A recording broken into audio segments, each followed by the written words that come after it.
Halo semuanya, kembali lagi bersama saya di materi Python for Data Science. Oke, pada video kali ini kita akan membahas mengenai operator matematika. Ya. Nah, dalam operator matematika dibedakan menjadi dua bagian ya. Ada operator aritmatika, kemudian ada operator perbandingan. Nah, untuk operator aritmatika, di sini ada penjumlahan. Nanti notasi yang akan digunakan itu adalah seperti biasa, plus seperti ini.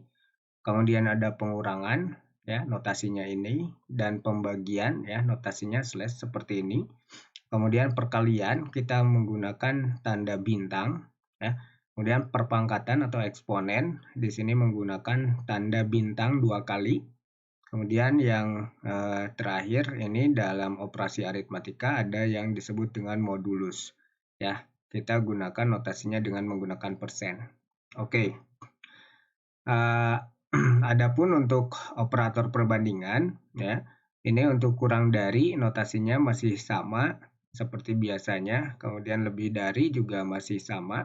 Nah, yang kurang dari sama dengan atau kurang dari atau sama dengan, ini notasinya berbeda dengan biasanya ya. Kita menggunakan kurang dari sama dengan ya. Kan kalau biasanya sama dengannya di sini kalau dalam notasi matematikanya itu sendiri ya. Nah, begitu pula dengan lebih besar sama dengan ya, lebih besar atau sama dengan itu menggunakan lebih besar kemudian sama dengan ya. Kalau sama dengan itu sendiri ya, sama dengan itu sendiri bisa menggunakan sama dengannya 2 kali sebetulnya. Di sini ada sama dengannya 2 kali atau 1 kali ya sama dengannya. Nah, kemudian yang tidak sama dengan itu kita menggunakan notasi tidak sama. Nah, ini ada tanda seru tidak sama dengan maksudnya ya. Nah, ini mungkin kurang sedikit ya. Ini nanti ada tanda sama dengan. Kita lihat di latex di dalam Python-nya nanti ya. Penggunaannya seperti apa.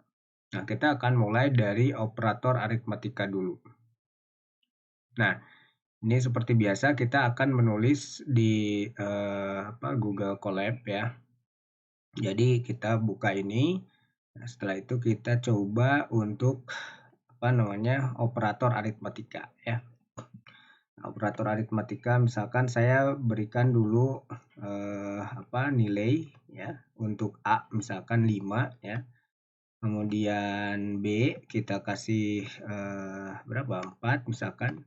Kemudian C kita kasih di sini 2 ya, 2 aja kali ya. Oke. Nah, nanti kita tulis di sini misalkan jumlah. Nah, kalau jumlah itu kita contohkan dengan A plus B aja. A plus B ya. Kemudian selisih ya. Selisih atau kita coba dulu ini print.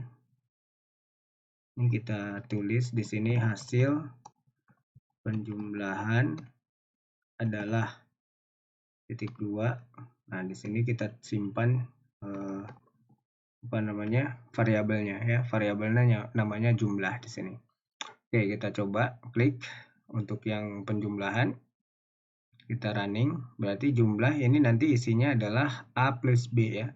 A plus B itu tadi A-nya adalah 5, kemudian B-nya itu adalah 4. Jadi di sini hasil penjumlahan adalah 9. Oke ya, betul ya. Nah, sekarang kita tambahkan di sini misalkan selisih.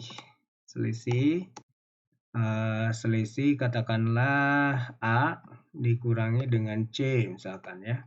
Jadi nanti yang tampil di sini adalah A minus C ya. Kita coba print ya. Nanti hasilnya harusnya berapa? A min C 5 dikurangi 2 ya. Berarti harusnya 3 nanti.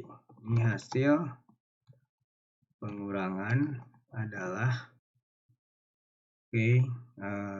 titik 2. Oke, ini selisih berarti. Oke, coba kita running. Ya. Nah, yang ini hasil penjumlahannya 9. Harus diberi tanda mungkin ya. Hasil penjumlahan antara A plus B yang ini. Kemudian pengurangan antara hasil pengurangan A minus C gitu aja ya. A minus C berapa gitu ya. Kemudian di sini kita buat hasil perkalian ya. Hasil perkalian ya. Hasil perkalian berapa? A kali C aja ya. A kali C adalah, nah di sini kita kasih berarti belum ada variabelnya, kita buat di sini kali. Kalinya adalah A tadi ya, dikali itu kayak gini ya, A kali C. Oke. Atau di sini juga ditulis bisa sih sebenarnya. Nah, nanti kita coba di yang berikutnya. Oke, ini kali ya. Jadi kalau kita running, nah yang ini perkaliannya menampilkan A dikali dengan C, di mana A-nya tadi adalah 5 dan C-nya itu adalah 2. Jadi nanti di sini adalah 10 ya, hasil perkaliannya itu. Nah, kemudian coba kita buat hasil bagi ya. Yang penting di sini kan memperkenalkan notasi di sini ya. Ini tadi ada perkalian. Nah, sekarang kita buat bagi ya. Bagi itu misalkan 4 ya, B di sini. Bagi itu tadi tandanya adalah seperti ini ya. Bagi C. Ya. Di sini kita tulis hasil bagi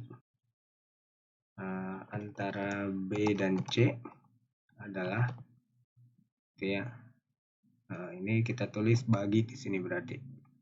Oke, kalau kita running ini hasilnya sesuai ya dengan hasil pembagian ya. Tadi bagi itu isinya adalah B bagi C. Oh ya, tadi mau nyoba di sini ya. Ini kalau mau di sini B bagi C juga bisa ya. Jadi nanti dia akan menampilkan langsung dari sini ya operasinya. Jadi karena kita udah ditampung dalam satu variabel ya, variabel bagi ya kita tulis saja di sini nanti dengan variabelnya bagi.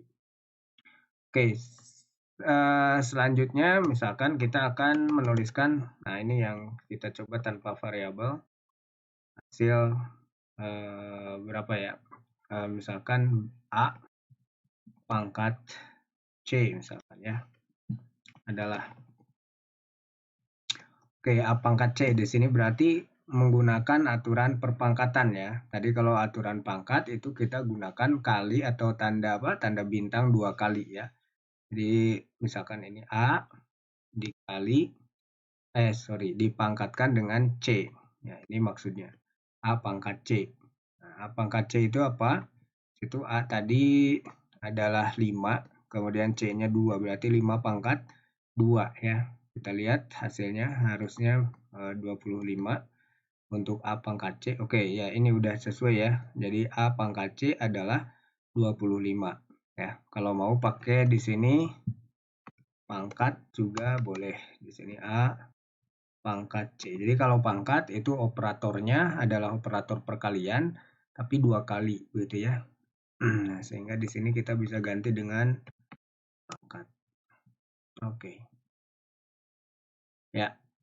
Nah, tadi ada 6 ya. Satunya lagi adalah sisa ya. Sisa hasil bagi itu modulus ya. Mau kita tulisnya di sini jangan pakai modulus. Ini kedetek enggak ya kayaknya ya. Oke, enggak. Ini enggak kedetek variabel si Python-nya. Karena mod biasanya ya, atau pakai persen ya tadi operatornya. Nah, di sini perhatikan bahwa kalau A misalkan A modulo dari C misalkan ya, A modulo C berarti kan 5 dibagi 2 ya, sisa berapa, 5 bagi 2 sisanya berapa begitu ya, 1 kan berarti. Nah, di sini kita tulis print ini hasil modulus saja ya, langsung adalah modulus berapa sih sebenarnya A mod C begitu ya, A mod C. Oke, nah ini kita tulis di sini modulus gitu. Oke, running. Nah, nanti kalau ini hasilnya berarti kan 1 ya. A mod C itu adalah 1. Ini adalah 2, 1 ya. Jadi hasil bagi antara apa A dan C di sini ya. Hasil baginya A mod C itu adalah 1 ya. Kalau di sini kita tulis apa? A mod berapa nih? Kira-kira A mod atau A-nya itu adalah genap, misalkan 6 ya, dibagi atau modulo 2, mod 2, berarti dia kan 0 ya. Oke, kita lihat di sini hasilnya. Nah, A mod C itu adalah 0. Yang lain juga ikut berubah karena tadi komponen A-nya kan diubah ya. Yang tadinya 5 di sini jadi 6. Nah, sekarang kita kembalikan lagi. Oke, nah seperti itu ya. Itu adalah operasi-operasi yang bisa digunakan ya, khususnya operasi aritmatika yang biasa digunakan dalam Python. Nah, menariknya di Python ya, ini operasi aritmatika ini ternyata tidak hanya berlaku untuk tipe data yang numerik ya. Dia bisa berlaku untuk yang tipe datanya string ya. Misalkan begini, kita ambil contoh ya. Ini kita bikin kode yang baru. Sorry, ini teks. Kita bikin kode yang baru. Oke, ini kita tambah kode. Nah, misalkan ini udah ya di atas sudah. Oke, misalkan kita mau membuat katakanlah D-nya itu adalah misalkan halo ya. Ini kan berarti string ya, halo. Kemudian F aja ya. Di sini F-nya adalah halo, selamat siang. Ya. Halo, selamat siang begitu. Nah, maka ketika kita mau melakukan operasi atau mau menggunakan operator aritmatika tadi itu tidak hanya di yang tipenya tipenya yang numerik saja, tapi di sini juga bisa ya untuk yang tipenya string begini ya. Halo, misalkan kita mau mengalihkan nih 3 dikali dengan 3 kali dengan D ya. Berarti ini hasilnya seperti apa? Coba kita lihat di sini kita running ya. Nah, ya. Jadi kalau 3 kali D, nanti D-nya itu diulang sebanyak 3 kali. Halo, halo, halo, begitu. Nah, itu adalah kelebihan yang ada di Python ya. Di Python itu tidak hanya operator aritmatika itu tidak hanya berfungsi pada numerik ya, tipe data numerik saja, ya, tipe data integer misalkan atau yang lain yang sifatnya numerik, tapi dia juga akan berfungsi untuk yang tipe datanya untuk yang tipe datanya yang string begitu. Nah, misalkan kita mau jumlah nih, print. Ini D ditambah dengan F begitu ya. Print D ditambah dengan F kan berarti ini ya. D ditambah F kita coba running. Nah, kalau yang tadi di atas ini 3 kali D itu adalah halo, halo, halo, halo sebanyak 3 kali. Kalau yang D plus F itu adalah halo, selamat siang. Nah, kalau biar ada spasi, ini kita kasih spasi di sini di halonya. Jadi nanti kita punya halo, selamat siang. Begitu ya. Nah, itu agak unik memang kalau di ini ya, kalau di di sini dalam Python ya, menarik di sini karena bisa mengoperasikan ya yang variabel yang bertipe string gitu ya. Oke, nah sekarang kita lihat yang berikutnya itu adalah perbandingan ya. Tadi ada perbandingan. Nah, sekarang kita lihat perbandingannya. Ini berarti outputnya adalah true false ya. Kita tulis dulu misalkan ini katakanlah kita ganti aja ya A-nya di refresh di sini misalkan A-nya 7, kemudian B-nya kita replace di sini tuh berapa ya? 5 misalkan, 2 aja cukup. Nah, misalkan kita mau membandingkan nih hasilnya. A lebih besar dari B. Ini kan berarti logical operation ya, atau ekspresi logika ya.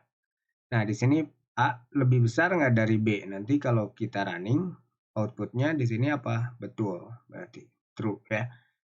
Kalau kita mau bandingkan antara A kurang dari B enggak gitu ya, A kurang dari B, di sini hasilnya akan false ya, salah. Karena A-nya lebih besar, di sini A-nya 7, sementara B-nya 5. Oke, nah begitu pula kalau kita mau menggunakan operator yang tadi tidak sama ya. Tidak sama kan begini ya, A tidak sama dengan B. Betul nggak ini? A tidak sama dengan B. Betul ya. Karena A-nya 7, B-nya di sini 5. Begitu ya. Nah, ini adalah operator perbandingan yang biasanya nanti akan kita gunakan dalam menyusun struktur ekspresi logika ya, yang akan bernilai true atau false. Gitu. Kalau tadi sama dengan misalkan kita mau ini 7 dengan 7 dengan 7 harusnya sama kan? Nah, ini kita kasih, nah tadi ada tanda yang satu seperti ini ya. Kita coba apakah ini berfungsi ya. Nah, ternyata ini tidak berfungsi ya. Ini error kalau dia sama dengannya hanya satu. Berarti kalau untuk sama dengan di sini harus menggunakan sama dengannya 2 seperti ini. Ya. Nah, sehingga ini terbaca ya. Jadi A sama dengan B enggak gitu ya. Nah, itu tanda sama dengannya tadi 2. Berarti di sini itu ada kesalahan ya. Sama dengannya di sini harusnya 2. Ya, belum terketik semua. Oke, nah itu untuk operator tadi udah tidak sama dengan. Nah, ini untuk kurang dari atau sama dengan. Kurang dari atau sama dengan, nah ini kita pakai ini. Berarti ini atau kan ya, salah satunya A kurang dari atau sama dengan B enggak gitu ya di sini. Nah, ini jawabannya benar. Karena pada dasarnya A dan B itu di sini sama, nilainya adalah 7 begitu ya. Salah satu kondisi dipenuhi, berarti itu benar. Kalau operatornya atau kan ini kalau kita baca ini kurang dari atau sama dengan. Begitu pula dengan lebih besar dari atau sama dengan ya. Nanti dia akan menghasilkan outputnya adalah true di sini, benar ya, karena ada yang sama dengannya. Berbeda kalau kita menggunakan tanda A lebih besar B saja ya. Dia berarti akan keluarnya outputnya adalah false karena A-nya tidak lebih besar daripada B, juga tidak lebih kecil daripada B. Gitu ya. Baik, kecuali kalau ini kita ganti misalkan tadi dengan 5 ya. Kalau ini diganti dengan 5 baru nanti di sini outputnya adalah true. Oke ya. Nah, itu adalah 2 operator ya 2 tipe operator matematika ya yang biasa digunakan dalam dalam Python ya. Yang pertama itu adalah operator aritmatika, kemudian yang keduanya itu adalah operator perbandingan ya. Contoh-contoh penggunaannya tadi saya sudah tunjukkan ya. Selamat mencoba dan nanti kita akan coba proyek kecil ya. Bagaimana cara menentukan bilangan genap dan bilangan ganjil ya. Nantikan di video berikutnya. Terima kasih atas perhatiannya. Salam dan selamat mencoba.